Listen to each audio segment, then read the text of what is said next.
साधना, संबंध और भगवान, ये तीन से हमारा जुड़ाव होता है और इन तीनों को बदल सकता है।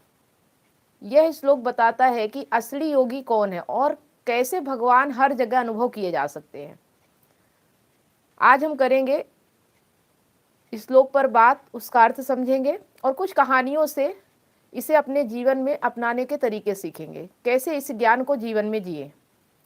ठीक है, तो जो आज का श्लोक है, सर्वभूत स्थितम यो मां भज्यते कत्वमा स्थित सर्वथा वर्तमानोपि सा योगी मयि वर्तते।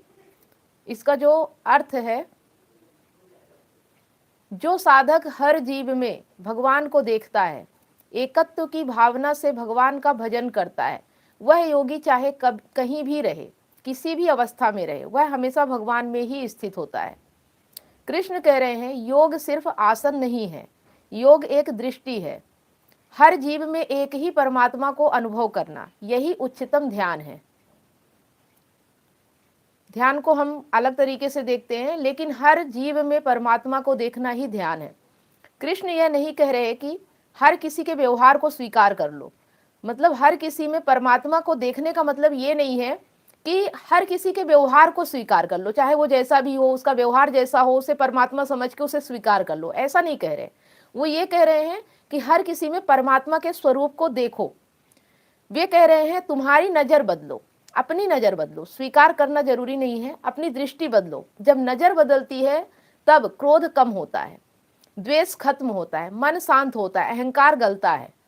मतलब आप अपनी तरफ से जब उनमें चेतना को देखोगे कि जो चेतना मेरे भीतर है वही चेतना उनके अंदर है, तो आपके अंदर जो उनके लिए क्रोध है वो कम हो जाएगा, तो शांति आपको मिलेगी। वो तो जैसा है वैसा रहेगा।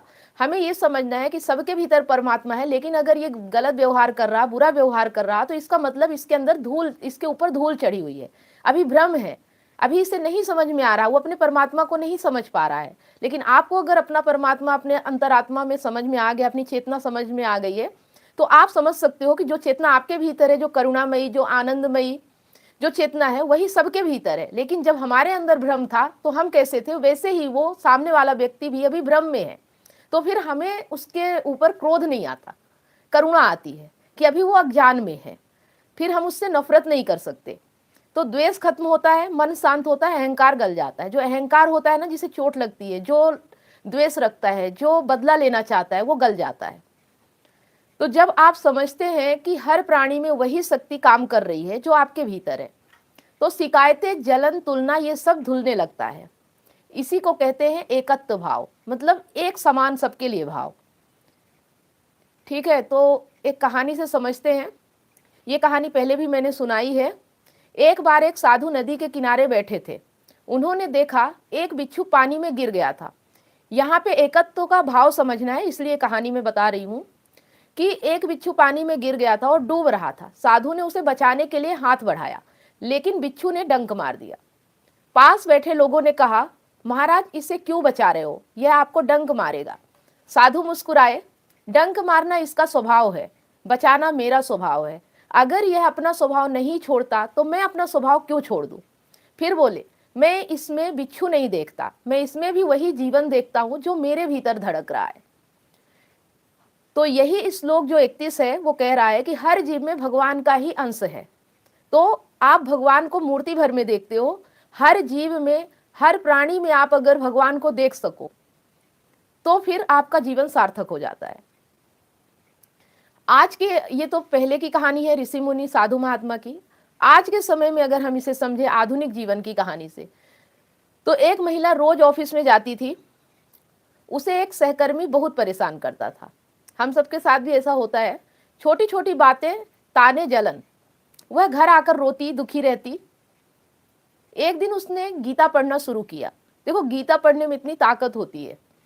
उसे यह श्लोक मिला, हर जीव में वही परमात्मा है। उसने सोचा, अगर भगवान इस सहकर्मी में भी है तो वह ऐसा क्यों है। धीरे धीरे समझ आई कि भगवान उसमें है, लेकिन उसके कर्म, उसका मन अभी धूल से ढका है।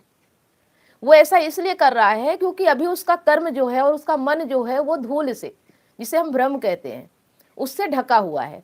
उसने अपने भीतर का क्रोध छोड़ दिया, शांत रहना शुरू किया। थोड़े समय बाद वही सहकर्मी बदलने लगा, उसके व्यवहार में नरमी आ गई। क्यों? क्योंकि जब आपकी दृष्टि बदलती है, दुनिया का व्यवहार भी बदल जाता है। यही है श्लोक 31 का चमत्कार। देखो, हम चमत्कार की बातें करते हैं ना, तो चमत्कार श्लोक में नहीं है। चमत्कार श्लोक को समझ के जो आपने व्यवहार अपने आप में कर लेता है या बदल लेता है, उसमें चमत्कार होता है।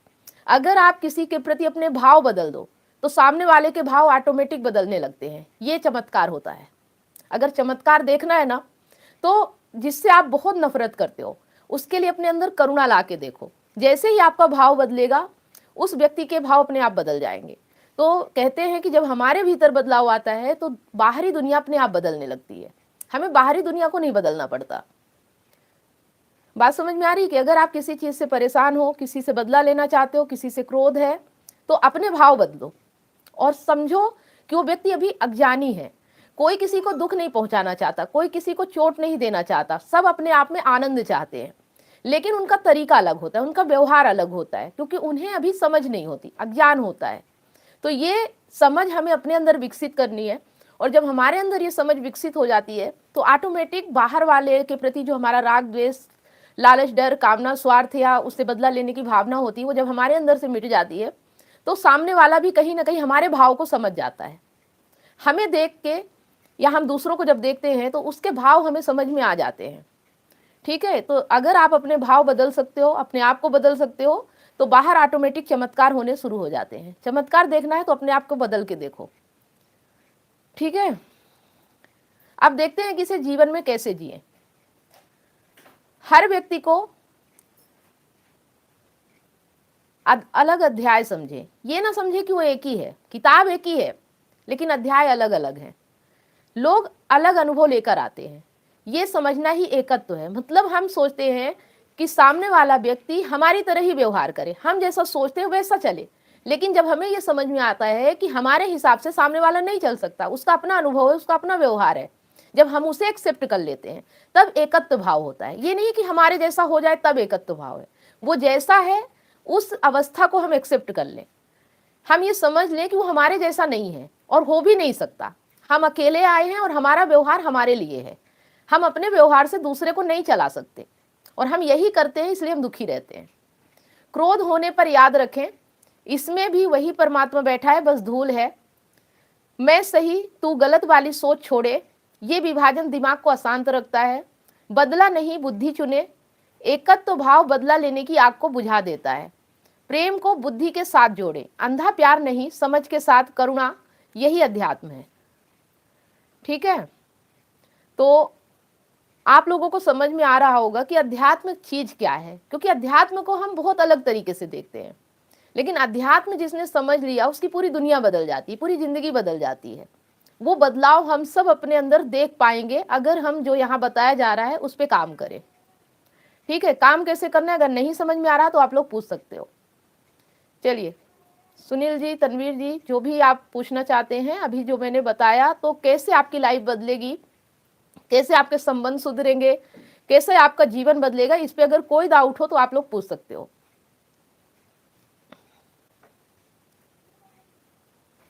सुनील जी, आप ही बताइए। सुन पा रहे हैं? हाँ, अगर कुछ समझ में आ रहा है तो ठीक है, नहीं समझ में आ रहा और जो चीज भ्रम है उसे क्लियर करते चलिए, है ना। जो भी यहाँ बताया जाता है कि कैसे हम अपने आप को बदले, कैसे अपने भाव को बदले, कैसे अपने विचारों को बदले। क्या वाकई में ऐसा चमत्कार होता है? क्या आपने कभी इस चीज को महसूस किया है? नहीं किया तो आप करके देखिए। अगर कुछ पूछना है तो आप पूछ सकते। ऐसा कोई महसूस नहीं किया है। सॉरी। ठीक है, तो आप करके देखिएगा। ठीक है जी। आप करिएगा कि जिसके प्रति बुरी भावना है, या लगता है कि उसने मेरे साथ गलत किया है, या उससे कोई कामना है, या लगता है कि उससे कुछ उम्मीद है, तो उसके प्रति अपने भाव बदलिए, एकदम निष्काम हो जाइए, मुझे उससे कुछ नहीं चाहिए। और अपनी तरफ से आपके अंदर जो आ रहा है उसके प्रति करुणा, प्रेम जो भी है, वो भाव बना के देखिए। कुछ दिन तक जब आप ऐसे भाव अपने रखेंगे ना, तो ऑटोमेटिक सामने वाला भी आपके भाव को समझ जाएगा और उसमें भी बदलाव आएगा। ठीक है? जहां भी ऐसी स्थिति हो वहां एक बार करके देखिएगा। है ना? है कहीं ऐसी स्थिति जहाँ की है किसी के लिए मन मुटाव, बदला लेने की भावना, राग, द्वेष, मोह, आसक्ति, कुछ भी? ठीक है। बदला लेने की भावना तो किसी में नहीं रखते हैं। रहता है कि हाँ, कुछ बातें ऐसे होते तो लगता है कि हमसे जो दुख क्यों हो रहा है, मतलब उसकी बातों को अपने ऊपर ले लेते हैं। कुछ बातें ऐसी हो जाती है, आपस में डिपार्टमेंटल स्तर पे कुछ हो ही जाता है, बातें कुछ ऐसा हो जाता है आपस में। हाँ, तो फिर एक मतलब बदला लेने का भाव नहीं आता है। ठीक है, पर दिल से बातें भी अब नहीं लेना। आप देखिएगा, जो जिस वक्त हुआ ठीक है, आप अपना कर्म कीजिए, उसे उसका कर्म, उसका जो भी है वो जाने। आप उसके प्रति ये भाव रखिए कि उसे नहीं समझ है, शायद वो अज्ञानी है। ठीक है। बात दिल में लेके हमेशा नहीं चलता, जिस दिन हो जाता है तो फिर दूसरे दिन फिर नया आ जाता है, तो वो बातें पिछले जो हो गया सो हो गया, उस पर ध्यान नहीं आता है। नए दिन फिर नए तरह बातें होती रहती है।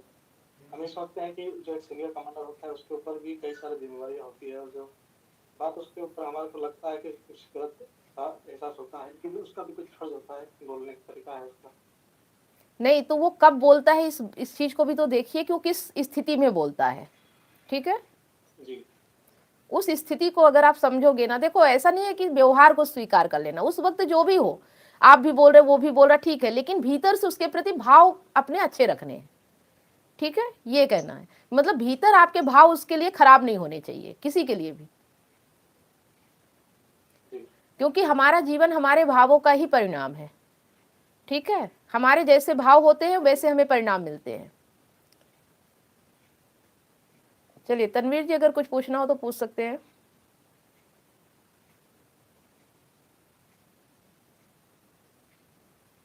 मैडम आप बोल रहे थे तो हम बदलना है करके, ऐसा नहीं हो सकता है कि सामने वाले को सही उसको बदलना पड़ेगा, उसको नहीं कर सकेंगे क्या? ये संभव ही नहीं ना, क्योंकि हर व्यक्ति अपने अपने से चलता है, उसे कोई नहीं चला सकता, वो अपनी ही समझ से ही चलता है ना? तो जब उस आप बोल रहे हैं हाँ, हमको बदलना है करके बोल रहे हैं, जैसा हमको बदलना है उसको भी ऐसे बदला नहीं सकते क्या? जैसा हम बदलेंगे वैसा उसको भी नहीं, तो आप बदलोगे तो अपनी मर्जी से, अगर सामने वाला भी चाहे तो अपनी मर्जी से बदल सकता है, ये हर किसी के लिए है, पर आप नहीं बदल सकते उसको, है ना? अगर सामने वाला चाहे तो वो अपने आप को बदल सकता है, आप अपने आप को बदल सकते हो, लेकिन ना वो आपको बदल सकता ना आप उसे बदल सकते, है ना? हाँ, इसी को तो समझना है। हाँ, अगर आप बदलोगे, आपके भाव बदलेंगे, तो शायद आपको देख के वो अपने आप में बदले, वो अलग बात है। ठीक है। हाँ, आप अपने भाव बदलिए, उसके लिए अपने विचार बदलिए, अपनी सोच बदलिए, और कामना की भावना छोड़ दीजिए, उम्मीद छोड़ दीजिए उससे कि वो कुछ दे, कुछ मिले। उसके बाद देखिए शायद उसके भाव बदल जाए आपके भाव को देख के। ठीक है। हाँ, पर करना अपने ऊपर है, उसके ऊपर नहीं करना कुछ भी काम। ठीक है। जब भी उसके लिए बुरे भाव आए, जब भी लगे कि वो बदल जाए, उस वक्त देखिए कि आप क्या बदल सकते हैं अपने आप को, आप कहाँ पे बदल सकते हैं, आप कौन सा ऐसा काम कर रहे हैं, अगर उसको अलग तरीके से करे तो क्या होगा। ठीक है। और अगर आप अपनी वाइफ की बात कर रहे हैं, अगर वो यहाँ बैठे और उसके मन में अगर विचार हो खुद बैठना चाहे, तो फिर वो अपने आप में बदलाव कर सकती है। आ रही बात समझ में? हाँ, बहुत से पति पत्नी आते थे और उनके जीवन में काफी परिवर्तन आया, ऐसा नहीं है, 3-3 महीने 4-4 महीने हमारे साथ बैठे और पहले से अच्छा रिजल्ट था उनका, है ना, जब यहाँ आते थे तो वो हो जाता है। लेकिन जब वो अपने आप बैठना चाहे तो आप जबरदस्ती नहीं बैठा सकते, है ना? अगर सामने वाला आपके साथ रहना चाहता है और वो आप अपनी मर्जी से आपके साथ खुश है, तो वो आपके साथ यहाँ भी बैठ सकता है, वो उसकी मर्जी है। ठीक है। हाँ, और जब फिर उसके कानों में अच्छी बातें जाएंगी, उसकी समझ बढ़ेगी, उसको लगेगा कि हाँ, इस चीज़ से मुझे ज़्यादा रिलैक्स मिल रहा है, और जो चीज़ें मैं अभी तक कर रही थी उससे ज़्यादा टेंशन परेशानी मिल रही थी, तो अपने आप बदलाव आता है ना, उसके लिए कुछ करना नहीं पड़ता। ठीक है। ठीक है। हाँ, तो सामने वाले पे कभी प्रेशर नहीं डालना, दबाव नहीं डालना, वो जो चाहता है उसको करने दो, और उम्मीद मत रखो कि उससे ही आपका जीवन है ना। हाँ, ये छोड़ के अगर उसे भी आपके साथ की जरूरत है, घर परिवार की जरूरत है, आपके साथ रहना चाहेगा, तो हर कीमत पे रहता है फिर वो, ठीक है, जब रहना चाहे तो, जबरदस्ती का रिश्ता नहीं होता, ठीक है। ठीक है। और कुछ नहीं मैम। हाँ, तो जो यहाँ बताया जा रहा है क्या क्या करना है, कि हर व्यक्ति को अलग अध्याय समझे कि वो व्यक्ति अलग है, मैं अलग हूँ, एक नहीं हो सकते, ये समझना ही एकत्व है, एक होना नहीं। एकत्व है कि जो जैसा है उसे वैसा स्वीकार कर लेना, ठीक है, अगर रहना है तो। और क्रोध होने पर याद रखिए, मेन बातें हैं, इसे नोट कर लीजिएगा कि क्रोध होने पर याद रखे कि इसमें भी वही परमात्मा बैठा है, बस धूल है। धूल का मतलब अज्ञान है, ठीक है। जैसे कि घर साफ होता है और उसमें धूल जम जाती है तो गंदा दिखने लगता है, और जब धूल साफ होती है तो फिर घर साफ हो जाता है। तो वैसे ही सबके भीतर आनंद है, परमात्मा है, लेकिन वो जो भ्रम है, धूल है, वो चढ़ गई है, वो जब साफ होगी तभी वो क्लियर होगा, ठीक है। हाँ, और मैं सही तू गलत वाली सोच छोड़ दे कि मैं सही हूँ सामने वाला गलत है। जो जैसा है अपनी जगह अपनी समझ से वो जी रहा है, ठीक है। ये विभाजन दिमाग को अशांत रखता है। अगर आप ऐसा करोगे तो आपका मन अशांत होगा, सामने वाले का कुछ नहीं बिगड़ता। बदला नहीं, बुद्धि चुने, ठीक है, बदला नहीं, बुद्धि चुने, कि मतलब एकत्व भाव बदला लेने की आपको बुझा देता है। जब आप ऐसा समझ जाओगे, बुद्धि का मतलब ये है कि जब आप समझ जाओगे कि सामने वाले की भी अपनी बुद्धि है, मेरी अपनी बुद्धि है, उससे बदला नहीं लेना है। वो अपने दिमाग से काम कर रहा है, हम अपने दिमाग से काम कर रहे हैं, ठीक है। और प्रेम की बुद्धि के साथ, प्रेम को बुद्धि के साथ जोड़े, ठीक है। अंधा प्यार नहीं, किसी के प्रति मोह वाला प्यार नहीं करना है, समझ के साथ और करुणा के साथ, ठीक है। हाँ, चलिए वसुदेव जी, राजकिशोर जी, आपको भी कुछ पूछना है?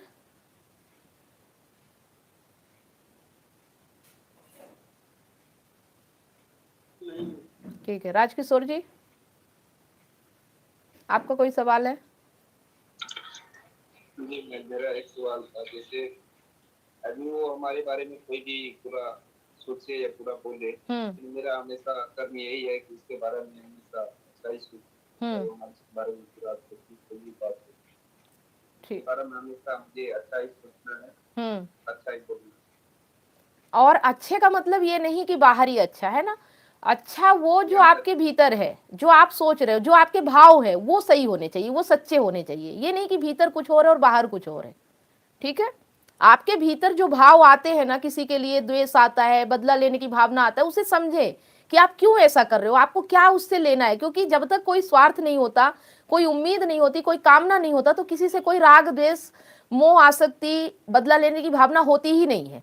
हमें बदला लेने की भावना अपने दुश्मनों से ही क्यों होती है, हमें राग द्वेष मोह अपनों से ही क्यों होता है? जब हम राह चलते किसी को तो नहीं करने लगते, तो इसका मतलब कहीं ना कहीं कोई तो कनेक्शन है जो हम उनसे चाहते हैं कुछ ना कुछ। इस चीज को अगर आप समझोगे और देखोगे कि ये चीजें ही दुख का कारण है, और उन चीजों को जब आप छोड़ दोगे कि हमें किसी और से कुछ मिलता नहीं है दुख के अलावा, ठीक है, तो उम्मीद छोड़ देना है। आ रही बात समझ में? हाँ, तो अपने आप आपके भाव बदल जाएंगे। जब तक उम्मीद रहेगी, जब तक कुछ पाने की कामना रहेगी, तब तक आपके अंदर भाव बदल ही नहीं सकते, वो उल्टे ही चलेंगे, है ना। तो जो मिल रहा है उसे स्वीकार करो, उसमें आनंद लो, और जो नहीं है उसे पाने के लिए बहुत प्रयास भी मत करो, ठीक है। जो अपना है वो आपके पास है, और जो अपना नहीं है उसे प्रयास करके भी आप नहीं पा सकते। ये चीज हमें समझना पड़ेगा। आ रही बात समझ में? ठीक है, और कुछ?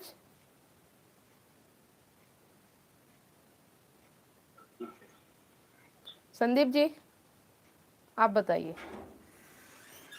समझ में है, आज मैं प्रभार हूँ। ठीक है, कोई बात नहीं। और बस यही है, देखो हम दुखी क्यों हैं, इसका कारण है क्योंकि हम आनंद चाहते हैं और खुशी चाहते हैं, और खुशी पाने के लिए हम फिर लालच, कामना, स्वार्थ सब करने के लिए तैयार हो जाते हैं। किसी भी कीमत पे चाहिए, किसी भी कीमत पे खुशी नहीं मिलती, किसी भी कीमत पे दुख मिलता है। जितना आप जिस चीज के पीछे भागोगे उतना आपको दुख मिलेगा, ठीक है। तो हमें ये समझना होगा कि हमें बाहरी चीजों से सुख कभी नहीं मिल सकता, सिर्फ जरूरतें पूरी होती है। सुख नहीं मिलता, जरूरत पूरी होती है। तो अगर आप जरूरत में जीना समझ जाते हो या सीख जाते हो तो दुख या सुख ये चीजें आपको फिर प्रभावित नहीं करेंगी। कोई भी चीज है, जैसे कि अगर आपको कहीं मान लो बाई चांस किसी की तबीयत खराब है, हॉस्पिटल जाना है, अब आपकी जरूरत है हॉस्पिटल पहुंचना, उस वक्त अगर रास्ते पे किसी से झगड़ा हो जाए, कोई बीच में आ जाए और आपके पास टाइम ना हो, तो क्या आप उससे झगड़ा करोगे या वहां बहस करोगे या उसे छोड़ के बाहर हॉस्पिटल भागोगे? तो जरूरत के लिए आप सब छोड़ देते हो, है ना। तो ऐसा जीना है कि हमारी जरूरत क्या है और हमें कितना चाहिए, उसके हमारे पास खाली टाइम होता है, कामनाएं बहुत सारी होती है, इसीलिए हम हर किसी से भिड़ते रहते हैं। आ रही बात समझ में?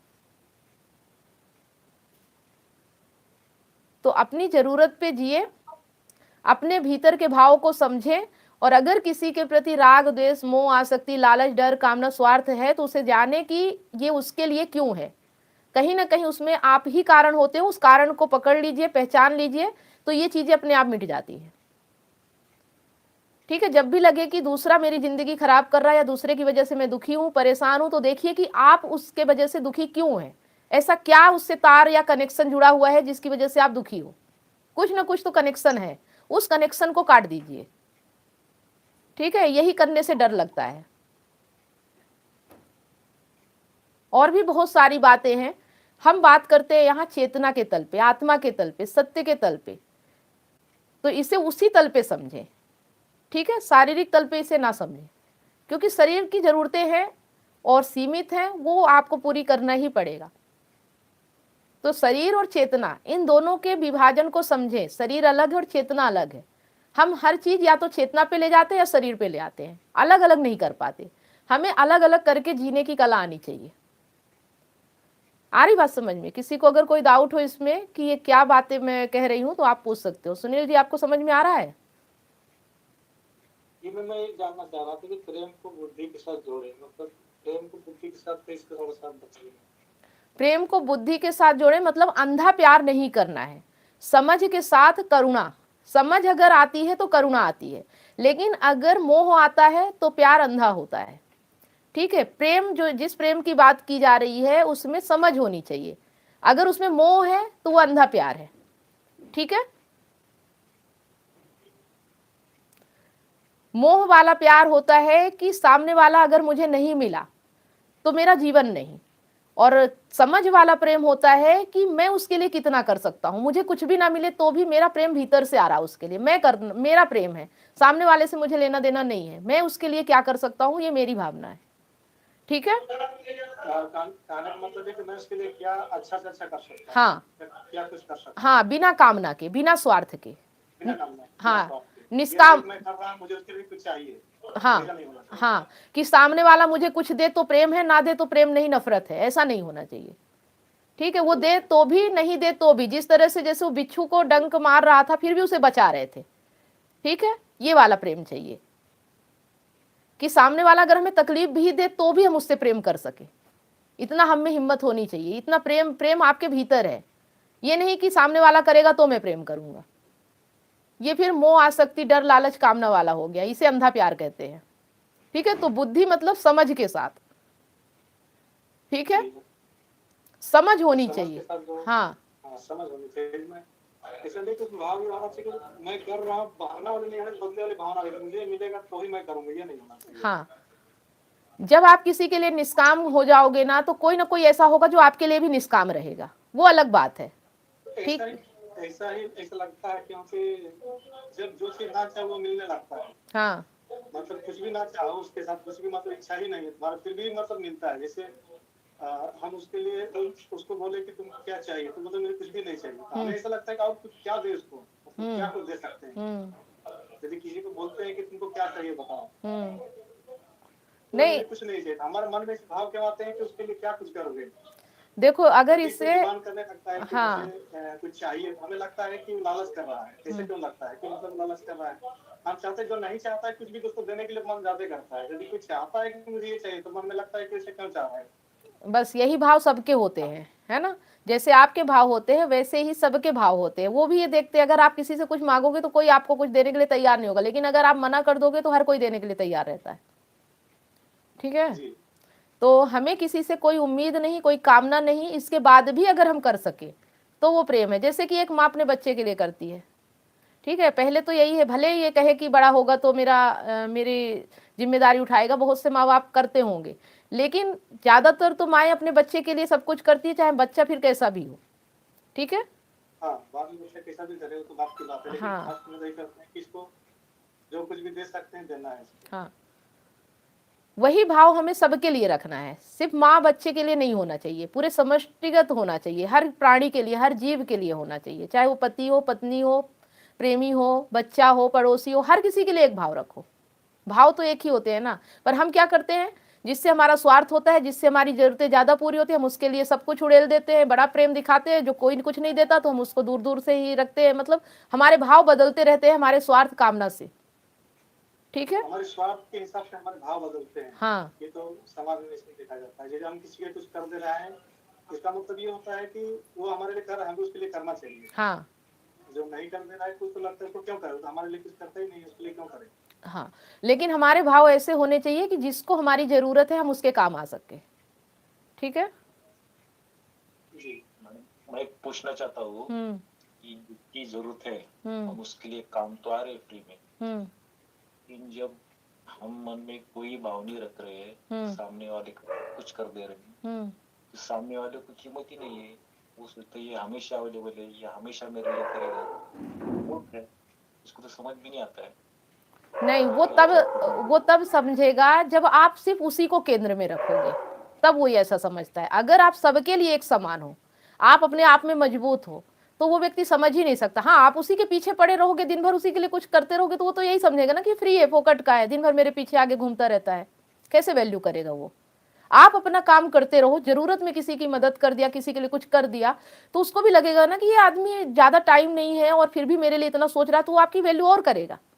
आ रही बात समझ। लेकिन आप किसी के पीछे पागलों की तरह घूमोगे और उसके लिए सब कुछ करते रहोगे, अपने ऊपर ध्यान ही नहीं दोगे, अपना काम छोड़ छोड़ के, अपना टाइम बर्बाद कर करके, तो क्यों कोई करेगा। जब आपको अपने टाइम की वैल्यू नहीं तो कोई और क्यों करेगा आपकी रिस्पेक्ट। आ रही बात समझ में।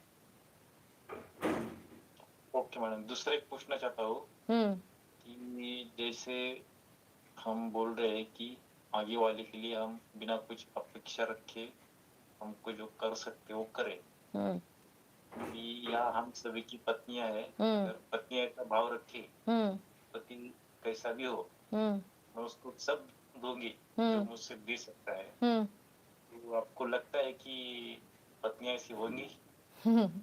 देखो, अभी आप दूसरे के बारे में सोच रहे हो, अपने बारे में सोचना है। नहीं, मैं बस बोल रहा हूँ just for example discussion madam, ऐसा नहीं कुछ। जो आजकल की लड़कियां या जो भी है, क्या वो ऐसा सोचेंगी क्या? तो ये आप सोच रहे हो ना, जो सोच रही हैं उनको देखो, सोचेंगी वो तो कल्पना हो गया ना। ऐसी लड़की होगी तब ना करेगी, तो जब पहले आप वैसे बनोगे तब ना ऐसी लड़की आपको मिलेगी। पहले तो आप वैसे हो कि आप अपने आप में मजबूत हो, अपने टाइम की वैल्यू करें, अपने आप की रिस्पेक्ट करें, तो आपको भी ऐसी लड़की मिलेगी। अब आप सोच रहे हो ऐसी पत्नियां होंगी, कहाँ ढूंढोगे, नहीं मिलेंगी ऐसी। आप जब ऐसे होगे तो शायद कोई आपको ऐसा मिले, वो भी लाखों में कोई एक, हमेशा नहीं मिलेगा ऐसा व्यक्ति आपको, ठीक है ना। पति या पत्नी की तो यहाँ बात ही नहीं हो रही, इंसान की बात हो रही है, इंसान की चेतना की, इंसान के शरीर की, इंसान के सोच और समझ की बात हो रही है, ठीक है। यहाँ पति पत्नी तो फिर स्वार्थ वाला रिश्ता हो गया ना पति पत्नी का, वहां प्रेम वाला रिश्ता ही नहीं है। पति पत्नी बनते ही स्वार्थ में है, अगर स्वार्थ ना हो तो कोई शादी ना करे। आ रही बात समझ में। पति पत्नी में तो ये देखा जाता है कि पति क्या करता है, पति कुछ ना करे तो कोई साथ देने को तैयार ही नहीं है। पति और पत्नी का पूरा रिश्ता ही स्वार्थ पे होता है, वो प्रेम नहीं होता। हाँ, साथ रहते रहते प्रेम आ जाए, समझ आ जाए, वो अलग बात है, पर पहले तो वो जुड़ता ही स्वार्थ पे है, ठीक है। शादी आप किसी स्त्री से ही करोगे, किसी हिजड़े से तो नहीं करोगे ना, क्योंकि वो बच्चा नहीं पैदा कर सकता, वो घर गृहस्थी। अब बहुत सारी जगह होने लगा है ऐसा, प्रेम होने लगा है, समझ बढ़ रही है लोगों की कि इंसान होना चाहिए, उसके चेतना से प्रेम करो, उसके शरीर से नहीं। लेकिन ज्यादातर शादी तो लड़का और लड़की की ही होती है ना, तो कहीं ना कहीं पूरी तरह से स्वार्थ पे है, शारीरिक जरूरत पे है ये रिश्ता, वहां प्रेम है ही नहीं। और जहां प्रेम होता है वहां शादी की जरूरत ही नहीं होती, ठीक है। वहां फिर शादी बंधन की जरूरत ही नहीं होती, वहां किसी बंधन की आवश्यकता नहीं होती, ठीक है। तो अब अगर पति या पत्नी में आप प्रेम ढूंढोगे वो नहीं मिलेगा, वहां स्वार्थ ही दिखेगा। लेकिन हाँ, अगर पति पत्नी साथ रहते रहते समझ की ओर आगे बढ़े, अध्यात्म की ओर आगे बढ़े और फिर वो उनके अंदर इंसानियत जाग जाए, प्रेम जाग जाए, वो बाद की बात है। ठीक है, ऐसा रिश्ता अगर हो जाए तो वो अच्छी बात है। ऐसा भी नहीं कि पति पत्नी में प्रेम नहीं हो सकता, लेकिन फिर उसके लिए काम करना पड़ता है, समझ को बढ़ाना पड़ता है। और जब दोनों चाहें तब, एक के चाहने से नहीं होता। एक चाहेगा भी तो फिर वही गौतम बुद्ध की तरह घर छोड़ के निकलना पड़ेगा। आ रही बात समझ में? ये दोनों की समझ से रिश्ते चलेंगे। ठीक है? क्या आप अपने पार्टनर की बेवफाई से टूट चुके हैं? क्या विश्वास टूटने से आपकी जिंदगी और आपका करियर दांव पे लगा है? विश्वास की कमी, डिप्रेशन और अकेलापन आपको घेर रहे हैं। आप अपने हस्बैंड, वाइफ या सहकर्मियों पर भरोसा नहीं कर पा रहे हैं, लेकिन अब यह दर्द खत्म हो सकता है।